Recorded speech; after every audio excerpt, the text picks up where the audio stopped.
नमस्कार मैत्रिणींनो, मी वर्षा फॅशन या युट्यूब चॅनल मध्ये तुमचं अगदी मनापासून स्वागत करते। तर मैत्रिणींनो, आजच्या व्हिडिओमध्ये आपण एक वेगळ्या पद्धतीची फोल्डिंग ट्रिक्स बघणार आहोत आणि हे क्लॉथ ऑर्गनायझर आहे। याचा मी तुम्हाला वरती स्क्रीनवरती फोटो पण फ्लॅश करते आणि अगदी साध्या आणि सोप्या पद्धतीने दाखवलेले। इथे बिना झिपचा वापर केलेला आहे, आपण फक्त साडीपासून बनवलेला आहे। तुम्हाला नक्कीच आवडणार आहे। खूप मोठ्या साईज मध्ये आपलं हे स्टोरेज बॅग म्हणा किंवा क्लॉथ ऑर्गनायझर बनवून तयार होतं। आवडलं तर प्लीज लाईक करा, शेअर करा आणि चॅनलवर जर तुम्ही पहिल्यांदाच व्हिडिओ बघत असाल तर असे शिवणकामाचे नवीन आणि युजफुल व्हिडिओ बघण्यासाठी आपल्या वर्षा फॅशन चॅनलला नक्की सबस्क्राईब करा। चला मग जास्त वेळ न घालवता लगेच आपण आपल्या आजच्या व्हिडिओला सुरुवात करूया। तर मैत्रिणींनो, आजच्या व्हिडिओमध्ये आपण या साडीचा यूज करणार आहोत। तुम्ही कोणताही कपडा घेतला तरी पण चालणार आहे आजच्या आयडियासाठी आणि एक युनिक आयडिया आहे, ठीक आहे, बिना झिपचे आहे।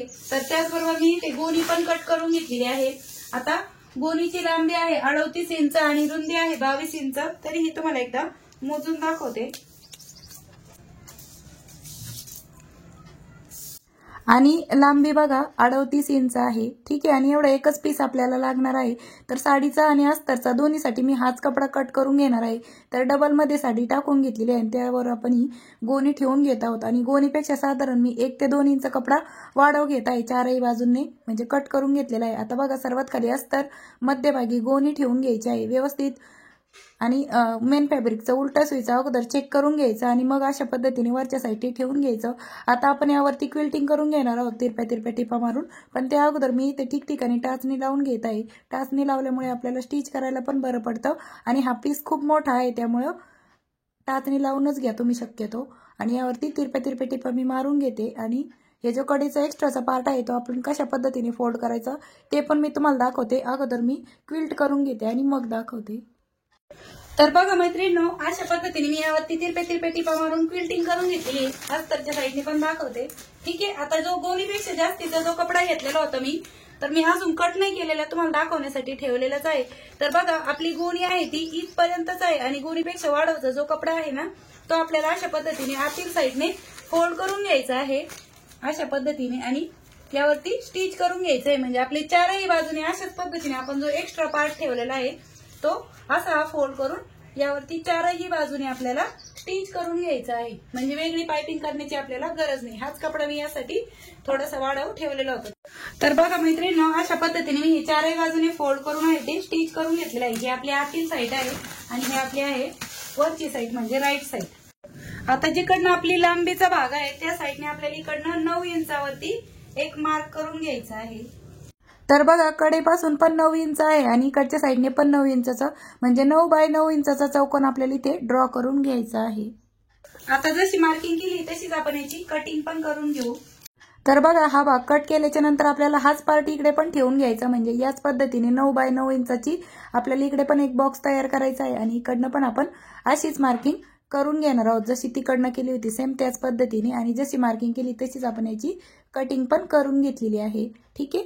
तर बघा, दोन्ही कॉर्नर कट करून झाल्याच्या नंतर हे जे उरलेलं अंतर आहे ना, हे आपल्याला मोजून घ्यायचं आहे किती भरत आहे ते।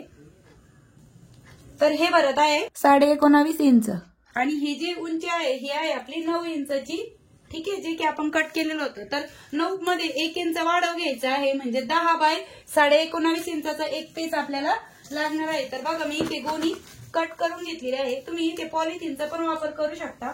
तर बघा, 10 इंच याची रुंदी घेतलेली आहे आणि हे जे अंतर आलं होतं हे आपण 19.5 इंच घेतलेलं आहे, ठीक आहे। आणि हा आपण आपल्याला क्विल्टेड पीस आहे तो रेडी करून घ्यायचा आहे, जसा आपण हा केला होता सेम त्याच पद्धतीने। तर याची पण आपण कटिंग करून घेत आहोत आणि अस्तरसाठी पण मी हाच कपडा घेत आहे। तर बघा, 10 बाय 19.5 इंचापेक्षा वाढव घेतला आणि मध्यभागी गोणी ठेवून याला पण आपण तिरप्या टिपा मारून क्विल्टिंग करून घेऊ। तर बघा मैत्रिणींनो, अशा पद्धतीने मी या पार्टवरती पण क्विल्टिंग करून घेतलेली तिरप्या टिपा मारून आणि एका साईडने जे एक्स्ट्राचा अस्तरचा कपडा होता ना, तोच मी अशा पद्धतीने फोल्ड करून घेतलेला आहे। बाकीच्या तिन्ही साईडने नाही केला, फक्त एकच लांबीची जी बाजू आहे त्या साईडनेच आपण हा कपडा फोल्ड करून घेतलेला आहे। तर याचं मग मी मगाशी पण मोजून दाखवलं होतं, तरी पण परत एकदा मोजून दाखवते। तर बघा, रुंदी घेतलेली आहे आपण 10 इंच आणि लांबी घेतलेली आहे आपण 19.5 इंच, ठीक आहे। आता हा कपडा आपल्याला इथे अशा पद्धतीने स्टिच करून घ्यायचा आहे, पण कसा, तर बघा, पट्टी अशा पद्धतीने ठेवायची आणि बरोबर आपल्याला इथे ही मार्किंग करून घ्यायची आहे, ठीक आहे। म्हणजे याच्याच सेंटरला इकडनं पण सेम त्याच पद्धतीने अशी ही आपल्याला मार्किंग करून घ्यायची आहे. ठीक आहे, म्हणजे बघा ह्याचा जो सेंटर होता तिथेच आपण या अशा पद्धतीने मार्किंग करून घेतलेली आहे दोन्ही साईडने. आणि हे साधारणतः 9 इंचावरती राहील.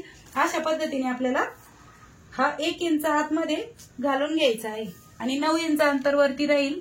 अशा पद्धतीने आपण इथे बघा मार्क पण करून घेतलेला आहे. आणि बघा अशा पद्धतीने आपल्याला हा कपडा इथे स्टिच करून घ्यायचा आहे. जिथे आत्ताच आपण मार्किंग केलेली आहे इथपर्यंत. ठीक आहे, तर बघा मैत्रिणींनो, अशा प्रकारे मी यावरती स्टिच करून घेतलेली आणि यावरती डबल टिप पण मारून घेतलेली आहे. तुम्हाला एकदम जवळून दाखवत आहे म्हणजे एकदम एक्सप्लेन करायला सोपं पडेल. आणि इकडनं आपण ही बघा अशा पद्धतीने फोल्ड केलेला पार्ट होता तो वरती ठेवलेला आहे. आता हे स्टिच कसं करायचं ते दाखवते आणि हीच आपली एक फोल्डिंगची ट्रिक आहे वेगळ्या पद्धतीची. आता यानंतर मैत्रिणींनो, हे जे 4 कॉर्नर आहेत हे आपल्याला अशा पद्धतीने पकडायचे आहेत आणि यावरती स्टिच करून घ्यायचे. तर मी त्या अगोदर ठिकठिकाणी टाचणी लावून घेते. तर अशा प्रकारे आपण हे 4 कॉर्नरला आहेत ते टाचणी लावून घेत आहोत. आणि ही एक वेगळ्या पद्धतीची फोल्डिंग ट्रिक्स आहे. नक्कीच तुम्हाला आवडेल, खात्री आहे मला. तर लाईक पण करा आणि शिवायचं कसं ते पण मी तुम्हाला शिलाई मशीनवरती दाखवते. तर चला, जशी टाचणी लावली तशीच आपण स्टिच पण करून घेऊया.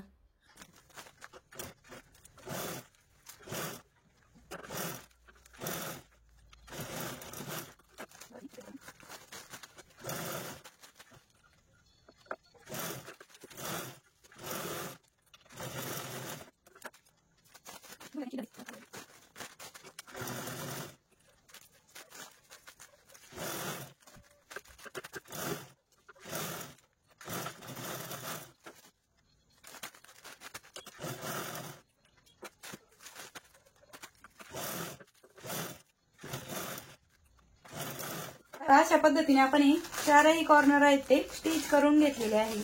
ठीक आहे, बघा अशा पद्धतीने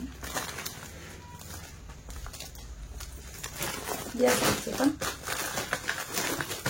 आता यानंतर आपण हा जो पार्ट आहे तो राईट साईडला टर्न करून घेऊया. तुम्ही हवं तर इथे पायपिंग पण करून घेऊ शकता, पण मी काय पायपिंग वगैरे केलेली नाही आहे.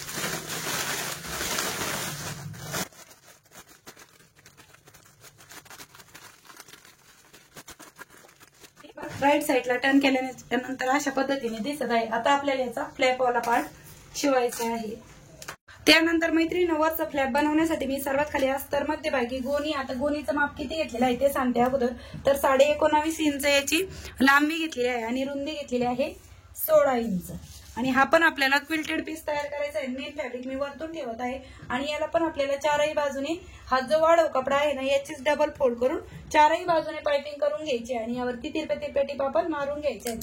तर बघा मैत्रिणींनो, अशा पद्धतीने मी यावरती तिरपे टिपा मारून क्विल्टिंग करून घेतलेले आहे. आणि 4ही बाजूने असा जो एक्स्ट्राचा फॅब्रिक होता ना हाच साडीचा कपडा मी फोल्ड करून घेतलेला आहे 4ही बाजूने, म्हणजे वेगळी पायपिंग करण्याची आपल्याला कुठेही गरज पडलेली नाही. ठीक आहे, आता यानंतर जिकडनं आपली 19.5 इंच लांबी आहे त्या साईडनेच आपल्याला हा जो कपडा आहे हा अशा पद्धतीने स्टिच करून घ्यायचा आहे.